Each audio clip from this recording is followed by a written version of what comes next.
हे रघुकुल के स्वामी, आप सब मुनियों पर दया करके वहीं निवास कीजिए। मुनि की आज्ञा पाकर श्री रामचंद्र जी वहां से चल दिए और शीघ्र ही पंचवटी के निकट पहुंच गए। वहां गृधराज जटायु से भेंट हुई। उसके साथ बहुत प्रकार से प्रेम बढ़ाकर प्रभु श्री रामचंद्र जी गोदावरी जी के समीप पर्णकुटी छाकर रहने लगे। जब से श्री राम जी ने वहां निवास किया, तब से मुनि सुखी हो गए, उनका डर जाता रहा। पर्वत, वन, नदी और तालाब शोभा से छा गए। वे दिनोंदिन अधिक सुहावने मालूम होने लगे। पक्षी और पशुओं के समूह आनंदित रहते हैं और भौरे मधुर गुंजार करते हुए शोभा पा रहे हैं। जहां प्रत्यक्ष श्री राम जी विराजमान हैं, उस वन का वर्णन सर्पराज शेष जी भी नहीं कर सकते। एक बार प्रभु श्री राम जी सुख से बैठे हुए थे। उस समय लक्ष्मण जी ने उनसे छल रहित सरल वचन कहे, हे देवता, मनुष्य, मुनि और चराचर के स्वामी, मैं अपने प्रभु की तरह अपना स्वामी समझकर आपसे पूछता हूँ। हे देव, मुझे समझाकर वही कहिए जिससे सब छोड़कर मैं आपकी चरणरज की ही सेवा करूं।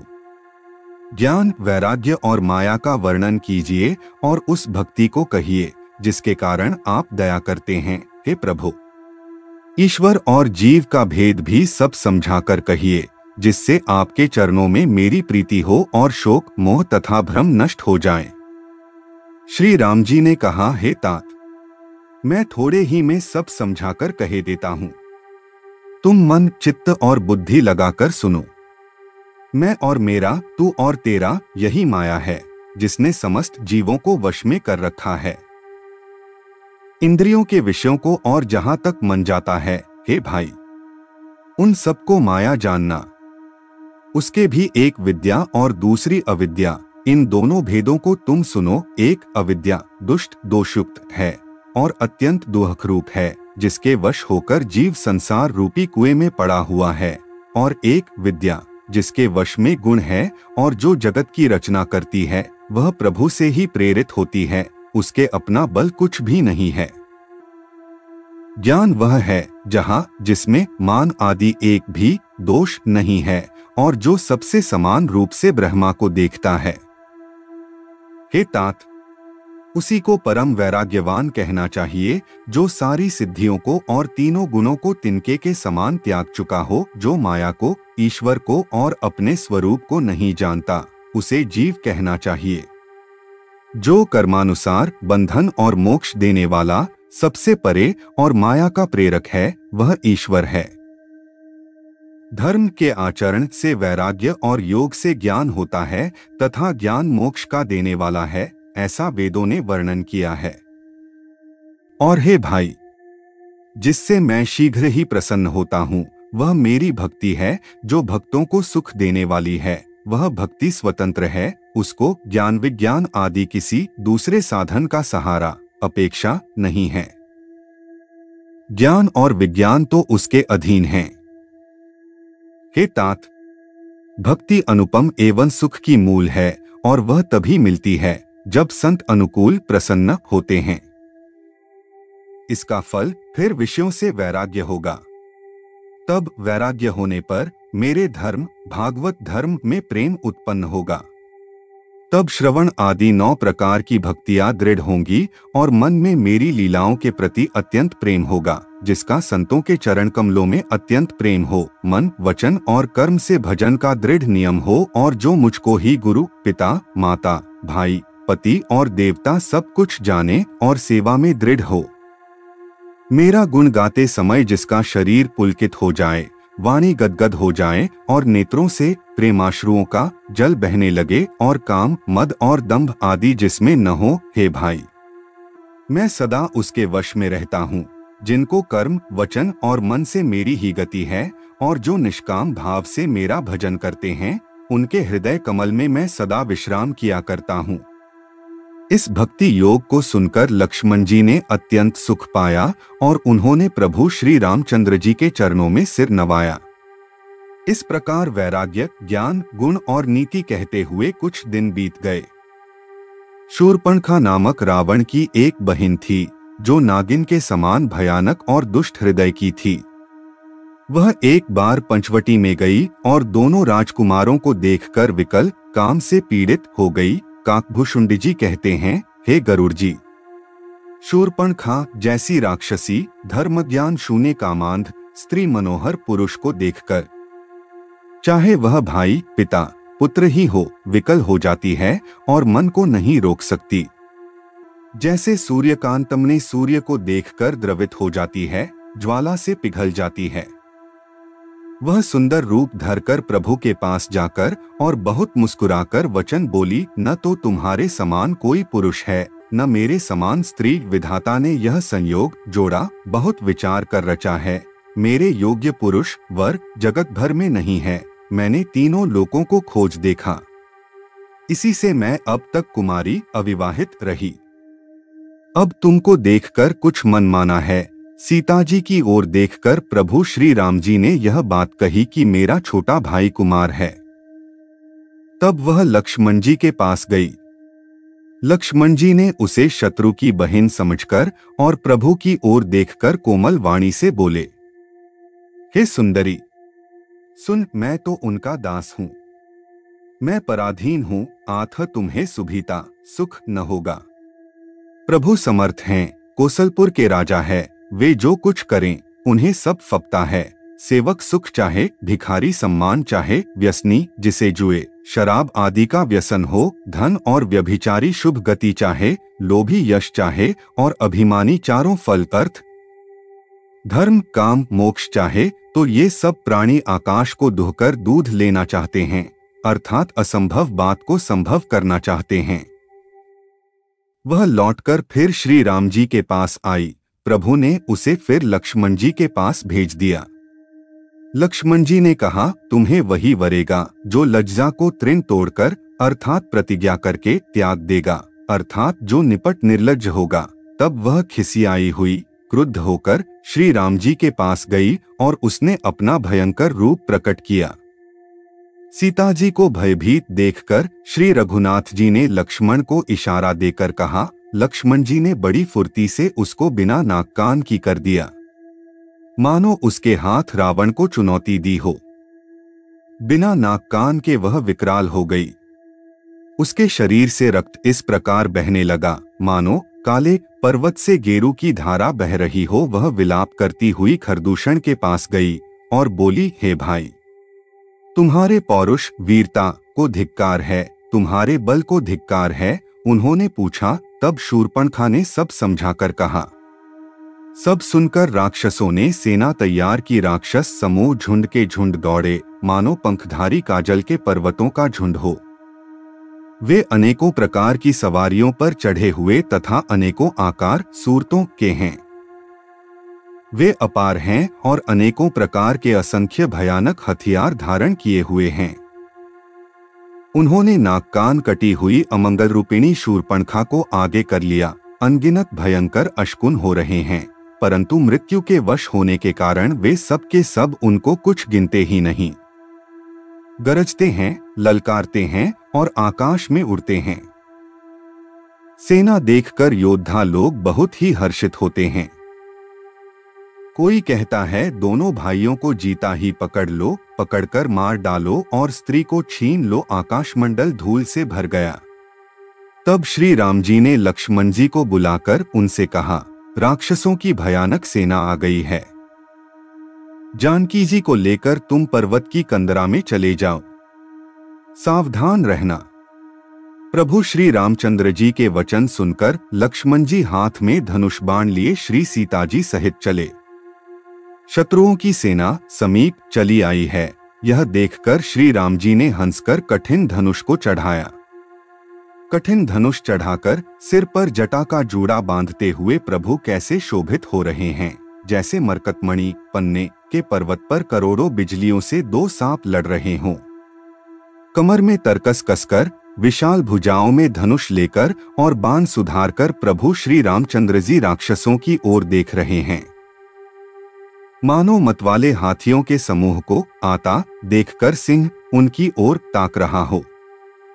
पकड़ो पकड़ो पुकारते हुए राक्षस योद्धा बाग छोड़कर बड़ी तेजी से दौड़े हुए आए और उन्होंने श्री राम जी को चारों ओर से घेर लिया, जैसे बाल सूर्य उदयकालीन सूर्य को अकेला देखकर मंदेह नामक दैत्य घेर लेते हैं। सौंदर्य माधुर्य निधि प्रभु श्री राम जी को देखकर राक्षसों की सेना थकित रह गई।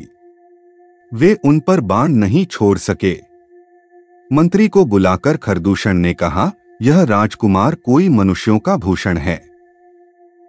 जितने भी नाग असुर देवता मनुष्य और मुनि हैं, उनमें से हमने न जाने कितने ही देखे जीते और मार डाले हैं। पर हे सब भाइयों सुनो, हमने जन्म भर में ऐसी सुंदरता कहीं नहीं देखी। यद्यपि इन्होंने हमारी बहन को कुरूप कर दिया, तथापि ये अनुपम पुरुष वध करने योग्य नहीं हैं। छिपाई हुई अपनी स्त्री हमें तुरंत दे दो और दोनों भाई जीते जी घर लौट जाओ। मेरा यह कथन तुम लोग उसे सुनाओ और उसका वचन उत्तर सुनकर शीघ्र आओ। दूतों ने जाकर यह संदेश श्री रामचंद्र जी से कहा। उसे सुनते ही श्री रामचंद्र जी मुस्कुराकर बोले, हम क्षत्रिय हैं, वन में शिकार करते हैं और तुम्हारे सरीखे दुष्ट पशुओं को तो ढूंढते ही फिरते हैं। हम बलवान शत्रु देखकर नहीं डरते। लड़ने को आवे तो एक बार तो हम काल से भी लड़ सकते हैं। यद्यपि हम मनुष्य हैं, परंतु दैत्यकुल का नाश करने वाले और मुनियों की रक्षा करने वाले हैं। हम बालक हैं, परंतु दुष्टों को दंड देने वाले। यदि बल न हो तो घर लौट जाओ। संग्राम में पीठ दिखाने वाले किसी को मैं नहीं मारता। रण में चढ़ाकर कपटचतुराई करना और शत्रु पर कृपा करना, दया दिखाना तो बड़ी भारी कायरता है। दूतों ने लौटकर तुरंत सब बातें कहीं, जिन्हें सुनकर खरदूषण का हृदय अत्यंत जल उठा। खरदूषण का हृदय जल उठा। तब उन्होंने कहा, पकड़ लो, कैद कर लो। यह सुनकर भयानक राक्षस योद्धा बाण धनुष तोमर शक्ति सांग शूल बर्छी कृपाण कटार परिघ और फरसा धारण किए हुए दौड़ पड़े। प्रभु श्री राम जी ने पहले धनुष का बड़ा कठोर घोर और भयानक टंकार किया, जिसे सुनकर राक्षस बहरे और व्याकुल हो गए। उस समय उन्हें कुछ भी होश न रहा। फिर वे शत्रु को बलवान जानकर सावधान होकर दौड़े और श्री रामचंद्र जी के ऊपर बहुत प्रकार के अस्त्र शस्त्र बरसाने लगे। श्री रघुवीर जी ने उनके हथियारों को तिल के समान टुकड़े टुकड़े करके काट डाला। फिर धनुष को कान तक तानकर अपने तीर छोड़े। तब भयानक बाण ऐसे चले मानो फुफकारते हुए बहुत से सर्प जा रहे हैं। श्री रामचंद्र जी संग्राम में क्रुद्ध हुए और अत्यंत तीक्ष्ण बाण चले। अत्यंत तीक्ष्ण बाणों को देखकर राक्षस वीर पीठ दिखाकर भाग चले।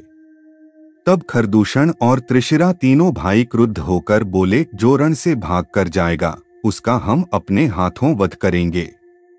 तब मन में मरना ठानकर भागते हुए राक्षस लौट पड़े और सामने होकर वे अनेकों प्रकार के हथियारों से श्री राम जी पर प्रहार करने लगे।